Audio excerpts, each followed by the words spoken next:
При крушении самолета в Эфиопии никто не выжил. Лайнер эфиопских авиалиний, следовавший из Аддис-Абебы в Найроби, разбился вскоре после взлета. На борту находились 149 пассажиров и 8 членов экипажа. В числе жертв трагедии оказались 3 граждан России, рассказывает Сергей Берец.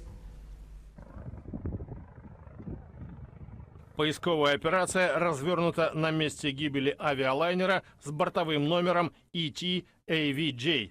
Очевидно, что выжить не удалось никому, и медики бессильны. Дело за экспертами и полицией.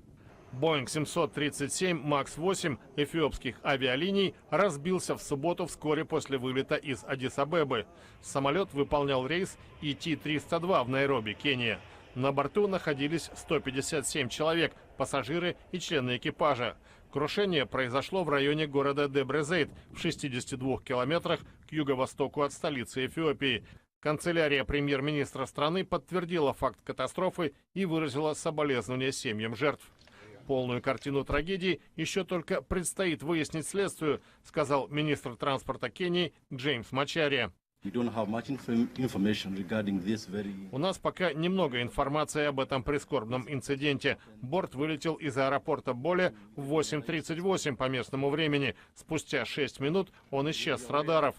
Роберт Мутанда приехал в аэропорт Найроби, чтобы встретить одного из членов своей семьи. По информации на табло прилета, приземление ожидалось по графику. Никто не волновался.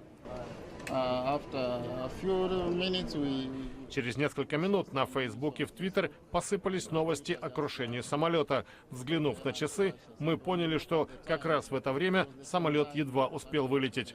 Люди в аэропорту Боле тоже пытались получить хоть какую-то информацию о своих родных и близких. По данным шведского сайта слежения за полетами Flight Radar 24, авиалайнер набирал высоту с нестабильной вертикальной скоростью. Эфиопские авиалинии приобрели самолет Boeing 737 MAX-8 в июле прошлого года. Машина той же модели авиакомпании Lion Air разбилась в море у берегов Индонезии 5 месяцев назад. Тогда погибли почти 190 человек.